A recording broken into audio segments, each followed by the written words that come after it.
Foundation engineering में chapter number 6 deformation of soil में very first lecture discuss करेंगे। हमारा जो डिफॉर्मेशन ऑफ सोइल, जो डिफॉर्मेशंस आती हैं हमारे सोइल मास में, किस तरह से क्या कॉन्सेप्ट रहता है, इनकी इम्पोर्टेंस क्या है।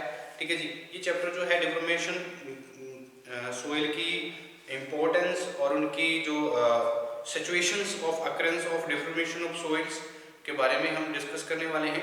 ठीक है जी, तो all the important building and other structures like damn, bridge, culverts, जो अल्टीमेटली सारे के सारे जो हमारे स्ट्रक्चर्स हैं वो क्या कर रहे हैं, रेस्ट कर रहे हैं हमारी सोइल पे, रेस्ट ऑन द सोइल। तो the load is the load of these major structures are transmitted to the soil through their foundation. ठीक है, तो फाउंडेशन के थ्रू जितने चाहे डैम है, जितने भी स्ट्रक्चर हैं, ठीक है, ब्रिज हैं, ठीक है, तो उनका जो लोड है वो ट्रांसफर हो रहा है सोइल में थ्रू देयर फाउंडेशन।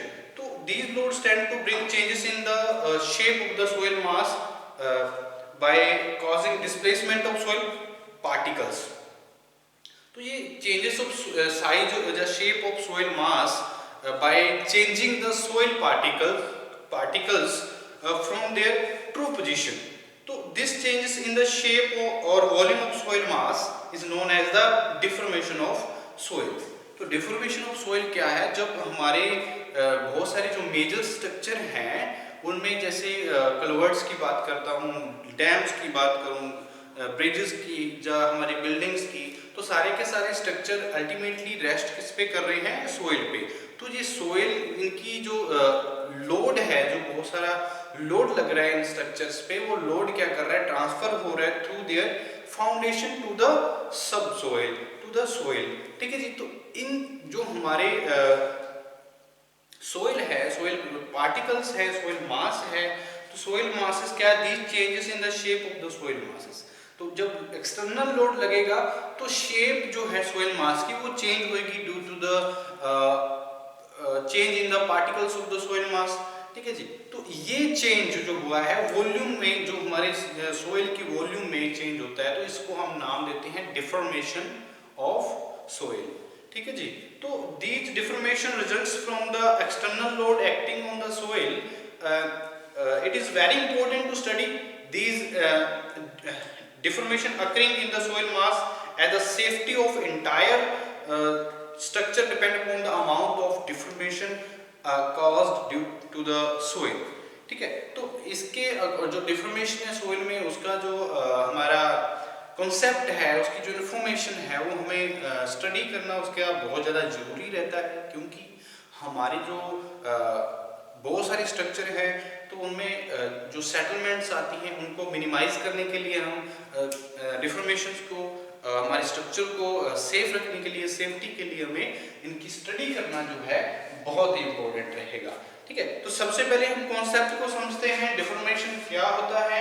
ठीक है जी, और इसको डेफिनेशन के अकॉर्डिंग समझते हैं डिफॉर्मेशन को। ठीक है जी, deformation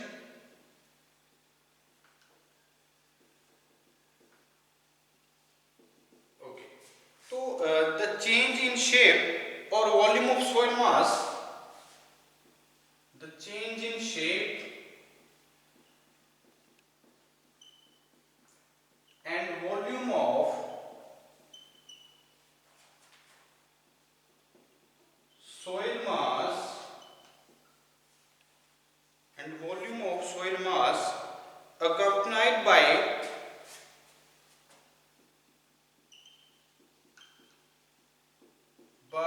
vertical or lateral movement, vertical or lateral movement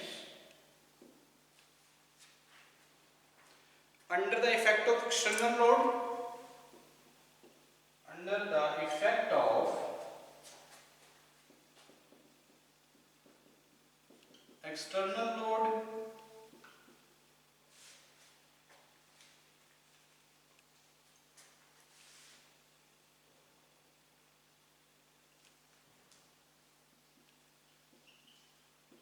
external loads is termed as deformation of soil.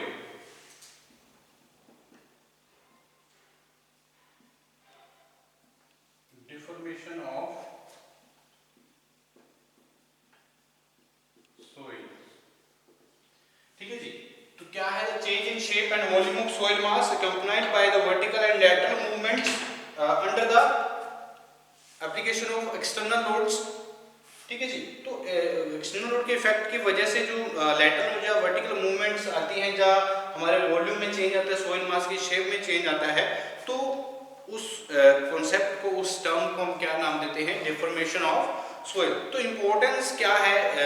Importance of studying in deformation of soil. क्यों हमें स्टडी करना चाहिए डिफॉर्मेशंस को? ठीक है, तो इसकी इम्पोर्टेंस क्या है? ठीक है जी. तो समझते हैं इम्पोर्टेंस को, फिर आगे हम बढ़ेंगे. जो हमारी कंसोलिडेशन है इसके बारे में जानेंगे. इंपॉर्टेंस ऑफ स्टडीइंग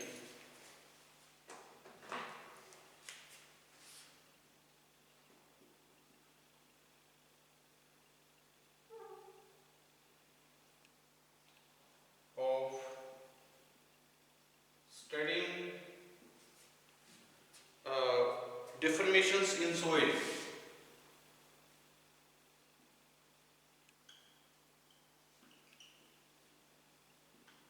ठीक है, तो क्या इंपॉर्टेंस है studying in deformations of soil? तो safety of buildings and other structures depend upon type and amount of deformations. ठीक है, किसी सोइल की जो कंडीशंस है, कितनी कैसे डिफॉर्मेशन, कितनी उसमें लोड, एक्सटर्नल लोड की वजह से जो हमारे बिल्डिंग का लोड लगने वाला है, जब उसका अमाउंट ऑफ सेटलमेंट इतना हो सकता है, तो उसके अकॉर्डिंग जो बिल्डिंग की सेफ्टी है, ठीक है, और अदर स्ट्रक्चर जो हम कंस्ट्रक्ट करते हैं, वो सारे के सारे डिपेंड करते हैं अमाउंट ऑफ डिफॉर्मेशन पे, उसकी टाइप पे, कौन सी डिफॉर्मेशन हो सकती है. ठीक है, तो क्या क्यों जरूरी है? सबसे पहले the safety of buildings, safety of buildings and other structures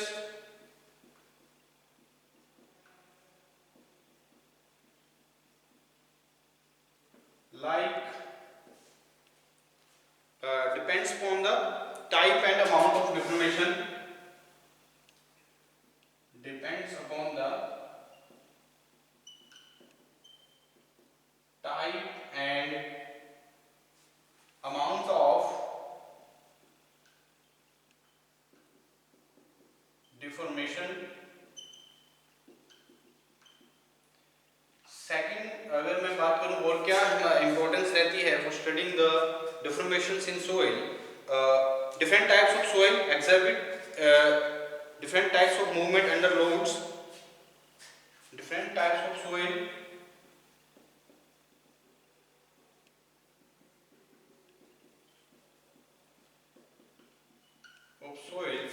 exhibit different types of movement,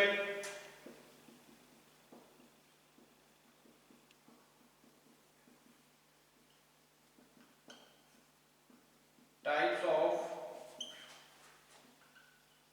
movement under load. So nature and behavior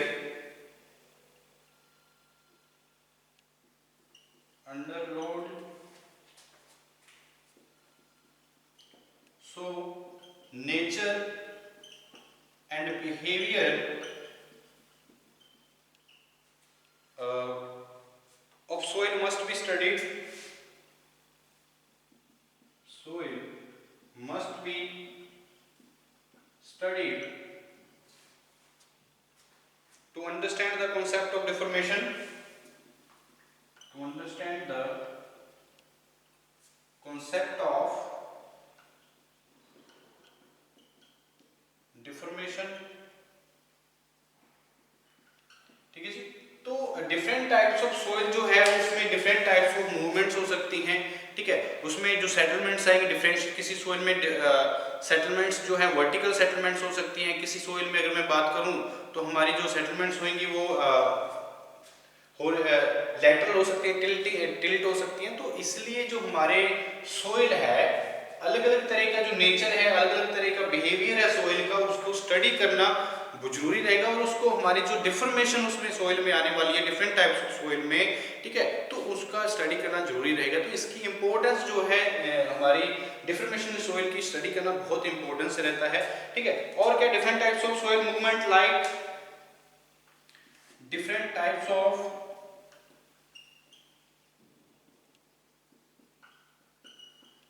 soil movement like swelling, creep, heaving,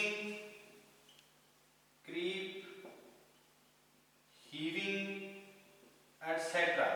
तो ये कुछ प्रॉब्लम्स आती हैं, अलग अलग मूवमेंट्स आती हैं। जैसे स्वेलिंग की बात करते हैं सोइल मास में, क्रीप या हीविंग की बात करें तो etcetera in danger the stability and safety of structure. तो ये हमारी जो इस तरह की जो सोइल मूवमेंट्स आती हैं, स्वेलिंग की बात करें, क्रीप या हीविंग, तो ये हमारी जो स्ट्रक्चर है, जो बिल्डिंग है, उनकी सेफ्टी के लिए ये इंडेंजर हो सकती हैं, या उनकी जो स्टेबिलिटी के लिए इंडेंजर हो सकती हैं। तो इनको स्टडी करना जो है डिफॉर्मेशंस को बहुत इंपॉर्टेंट रहता है। These movement should be safe with in the prescribed limit. तो इसका मतलब क्या है, जो हमारी इस तरह की जो मूवमेंट्स आती हैं वो एक प्रिस्क्राइब्ड लिमिट में ही कोई एक्सटर्नल लोड्स की वजह से लगे, बट हमारा जो बिल्डिंग है वो सेफ रहे, ठीक है। तो इसकी स्टडी करना जो है डिफॉर्मेशंस की बहुत ज़्यादा इंपॉर्टेंट रहता है, ठीक है। और मैं अगर बात करूं जो हमारा डिफॉर्मेशंस है और क्या इंपॉर्टेंस रहती है डिफॉर्मेशंस की हमारे सॉइल्स के केस में, हम डिस्कस करते हैं डिफॉर्मेशंस को, क्या इंपॉर्टेंस है और बहुत सारे जो कारण हैं जो स्टडी करने के डिफॉर्मेशंस को। अगर मैं बात करूं deformation of soil mass, deformation of soil mass affect the permeability of soil,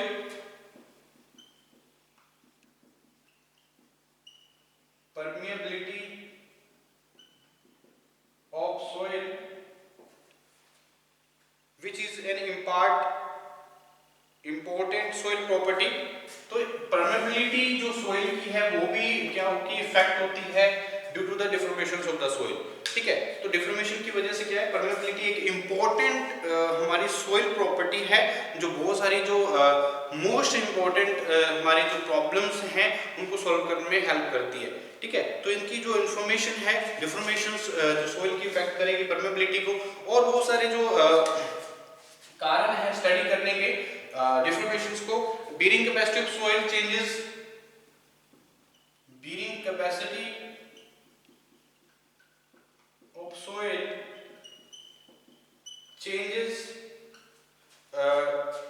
changes with the deformations of soil, changes with the deformation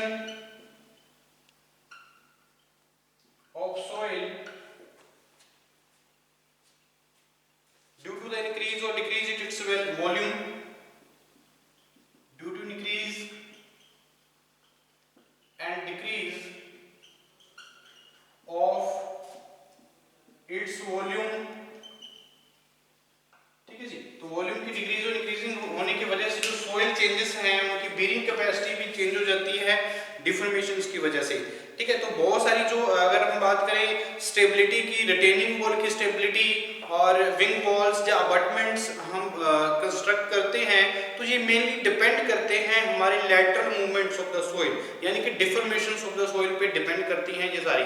stability कैसी रहेगी रिटेनिंग वॉल की, अबटमेंट्स की, जो विंग वॉल्स जो हम प्रोवाइड करते हैं, जो कंस्ट्रक्ट करते हैं, ठीक है। तो इसलिए जो हम इंपॉर्टेंस है डिफॉर्मेशंस की, डिफॉर्मेशंस ऑफ सोइल की स्टडी करना बहुत जरूरी है, क्योंकि हमारे जो स्ट्रक्चर है उनको उनकी सेफ्टी के लिए हमें उनकी स्टडी करना बहुत ज्यादा इंपॉर्टेंट रहता है। और नेक्स्ट टॉपिक हमारा क्या रहेगा, डिफॉर्मेशंस ऑफ सोइल में हम डिस्कस करेंगे जो हमारी different types of soil movement आती है, कौन कौन सी सोइल मूवमेंट्स आती हैं और क्या होती हैं, इसके बारे में जान लेते हैं, ठीक है जी। डिफरेंट टाइप्स ऑफ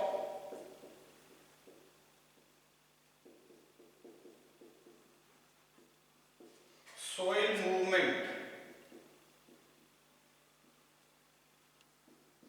ठीक है जी। तो soil movements, different types of soil movements क्या रहेंगी ये जानते हैं।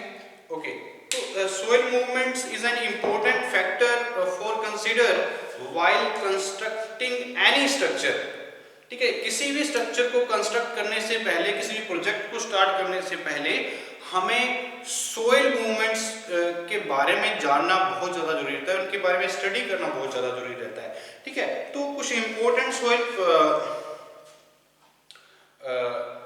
जो हमारी सोइल मूवमेंट्स हैं जो बहुत सारा इफेक्ट करती हैं हमारी बिल्डिंग की सेफ्टी पे, हमारी बिल्डिंग की स्टेबिलिटी पे इफेक्ट, सीधा सीधा इफेक्ट डालती हैं, तो इनके बारे में हम डिस्कस करते हैं। तो हर एक जो सिविल इंजीनियरिंग है उसको इम्पोर्टेंट, कुछ फ्यू इम्पोर्टेंट सोइल मूवमेंट्स के बारे में की नॉलेज होना बहुत ज़्यादा जरूरी रहता है, ठीक है जी।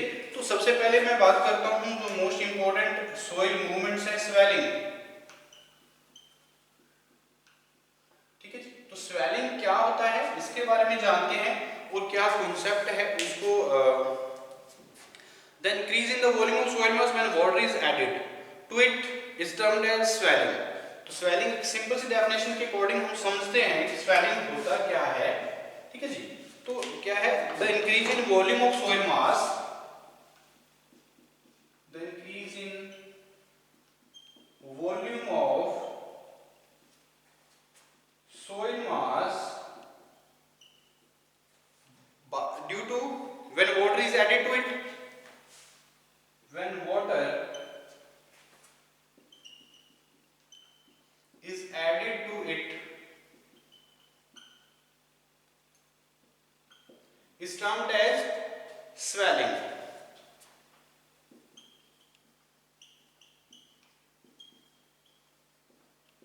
swelling, ठीक है जी। तो वॉल्यूम ऑफ सोइल मास में जब वॉल्यूम होता है due to the when water is added to it, जब वाटर ऐड करने से जो सोइल मास में इंक्रीजिंग होती है तो उसको उस टर्म को हम क्या बोलते हैं, स्वेलिंग होना, ठीक है। स्वेलिंग अगर due to increase in voids, अगर वॉल्यूम ऑफ वॉइड्स ज्यादा होंगे, ठीक है, उसमें वाटर जो है, जो वॉइड्स हैं वॉइड्स में वाटर ऐड ज्यादा होगा तो वॉल्यूम जो है सोइल मास का इंक्रीज हो जाएगा, यानी कि स्वेलिंग ज्यादा होगी, ठीक है। तो किसके कारण जो स्वेलिंग आती है वो होती है वॉल्यूम ऑफ वॉइड्स के कारण। ज्यादा वॉल्यूम ऑफ वॉइड होगी तो ज्यादा स्वेलिंग हो सकती है, ठीक है। तो swelling is a typical characteristics of clay soil specially montmorillonite minerals. तो मोंटमरीलोनाइट, अगर जिसमें मोंटमरीलोनाइट जो मिनरल्स प्रेजेंट, जैसे ब्लैक कॉटन की सोइल की बात करता हूँ, तो ब्लैक कॉटन सोइल में अगर वाटर ऐड होता है तो उसमें स्वेलिंग बहुत ज्यादा आती है, श्रिंकेज बहुत ज्यादा आती है, ठीक है। उसका कारण क्या है, उसकी ऑब्जॉर्प्शन ऑफ वाटर, ठीक है, वो वाटर की ज्यादा ऑब्जॉर्प्शन की वजह से उसमें स्वेलिंग और श्रिंकेज ज्यादा आती है, ठीक है। तो इसमें मैं बात करता हूं तो जो हमारी swelling is the typical characteristics of the clay soil specially montmorillonite minerals, जिसमें मोंटमरीलोनाइट मिनरल्स प्रेजेंट होते हैं, उसमें ऑब्जॉर्प्शन ऑफ वाटर ज्यादा होता है। जब वो हमारी जो सोइल है वो स्वेल ज्यादा करती है, स्वेलिंग ज्यादा होती है, श्रिंकेज ज्यादा हो जाती है। और जब वो सोइल, ब्लैक कॉटन सोइल में एग्जांपल लेके चल रहा हूँ, तो ब्लैक कॉटन सोइल में क्या होता है, अगर वो सूख जाती है, सूख जाने के बाद क्या होगा, उसमें बड़े बड़े क्रैक्स आ जाते हैं, ठीक है। तो बहुत सारी जो प्रॉब्लम्स हैं ऑब्जॉर्प्शन ऑफ वाटर की वजह से आती है, जब हमारा जिस सोइल में मोंटमरीलोनाइट मिनरल प्रेजेंट होता है लाइक ब्लैक कॉटन सोइल, ठीक है जी। तो आगे मैं बात करता हूँ, तो the coarse grain soil have little or no swelling, swelling cause deformations and stresses in the structure resting on such soil, ठीक है जी। तो स्वेलिंग के कारण जो है वो कौन कौन से हो सकते हैं, ज्यादातर हम कोर्स ग्रेन सोइल की बात करें, ग्रेवल है, सैंड है, कोर्स ग्रेन सोइल की बात करते हैं, उसमें स्वेलिंग जो आती है थोड़ी बहुत आती है बट कहीं नहीं आती है, ठीक है। तो ज्यादातर हम बात करें फाइन ग्रेन सोइल की, तो वहां पे स्वेलिंग की प्रॉब्लम्स आती हैं, ओके। और इसका कारण क्या है, जो हमारी स्वेलिंग जो एक इफेक्ट है, जो एक प्रॉब्लम है, ठीक है, जो बिल्डिंग के लिए, हमारी बिल्डिंग की सेफ्टी के लिए, उसकी स्टेबिलिटी के लिए बहुत ही इन डेंजर है, ठीक है। तो इसकी जो स्वेलिंग का कारण क्या है, डिफॉर्मेशन है। एक तो डिफॉर्मेशन की वजह से स्वेलिंग हो सकती है, और due to the stresses in the structure resting on such soil, ठीक है, जिस सोइल पे जो स्ट्रक्चर रेस्ट कर रहा है उसकी एक्सटर्नल लोडिंग की वजह से, ठीक है, स्वेलिंग या डिफॉर्मेशन की वजह से स्वेलिंग आ सकती है, ठीक है। तो अगर मैं बात करूं तो लाइट स्ट्रक्चर में भी lifted up in the swelling pressure is excessive. अगर मैं कुछ लाइट स्ट्रक्चर की बात करता हूं, अगर पोर वाटर प्रेशर बढ़ जाता है, पोर वाटर प्रेशर बढ़ने से क्या होगा, बॉइलिंग होगी, बॉइलिंग होने की वजह से इफेक्टिव स्ट्रेसेस डिक्रीज हो जाएंगी, तो बॉइलिंग होगी, तो बॉइलिंग होगी तो क्या हो जाएगा, हमारा जो लाइट स्ट्रक्चर होते हैं वो क्या कर जाएंगे, लिफ्ट कर जाएंगे, ठीक है। तो स्वेलिंग जो the swelling property of clay soil also create problems in the maintenance of highway and runway, so construction of important structure should be avoided as far as possible over such soils। तो इस तरह की जो जहाँ पे swellings problems आती हैं उस सोइल्स पे हमें जो इम्पोर्टेंट स्ट्रक्चर हम कंस्ट्रक्ट करते हैं उनको जहाँ तक पॉसिबल हो सके हम क्या कर सकते हैं, उसको मॉडिफाई करें, जहाँ हम उनको क्या करें, वहाँ पे ना बनाएं, ठीक है। तो जैसे हाईवे है, जहाँ हम रनवे वगैरह बनाते हैं, तो वहाँ पे स्वेलिंग्स की प्रॉब्लम्स नहीं होनी चाहिए। तो हमें पता चला है स्वेलिंग क्या होती है। उसके बाद मैं सेकंड वन जो बात करने वाला हूँ क्रीप की। क्रीप क्या हुआ, the most important soil movement है the slow and gradual lateral movement advancement of the soil, ठीक है जी। The slow and gradual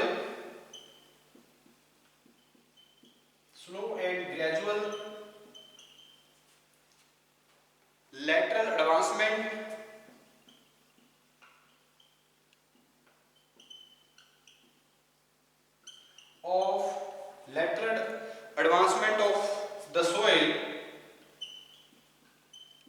is termed as creep, ठीक है जी। तो क्रीप क्या होता है, एक स्लो और gradual lateral advancement of the soil mass, ठीक है जी। तो इसको हम क्या बोलेंगे, क्रीप। तो इट मींस द क्राउल और no more to move slowly, ठीक है। तो अगर किसकी वजह से, अगर हम ज्यादातर ये जो क्रीप की प्रॉब्लम है, ठीक है, ये कहाँ पे आती है, या तो रिटेनिंग वॉल में आती है, या अबटमेंट्स जो हम कंस्ट्रक्ट करते हैं वहां पे इस तरह की प्रॉब्लम्स आती हैं, ठीक है। तो where accumulation of the backfill results in the development of lateral pressure below the structure, जहां पे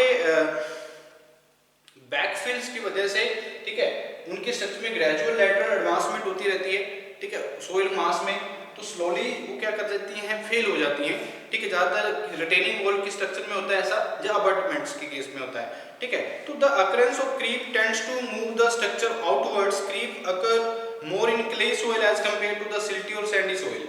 ज्यादातर ये फाइन ग्रेन सोइल में होती है, ज्यादातर क्ले सोइल में ज्यादातर क्रीप की प्रॉब्लम्स आ सकती हैं as compare to the silty और सैंडी सोइल, ठीक है जी। तो development of creep depends upon the shear strength, permeability of the soil and moisture content। तो तीन चीजों पे मेनली डिपेंड करती है creep, shear strength of soil mass, और दूसरा डिपेंड करती है permeability of soil mass, permeability, और थर्ड वन moisture content पे, moisture content, ठीक है जी। ये तीनों जो टर्म्स हैं इन पे डिपेंड करेगी क्रीप। अगर shear strength अच्छी है तो उसकी स्टेबिलिटी अच्छी है सोइल की, तो क्रीपिंग की प्रॉब्लम्स ही नहीं आएंगी, ठीक है। तो since the structure where creep occur are not stable, effect should be made to ensure the safety of the structures either by reducing the creep or by designing the safe structure।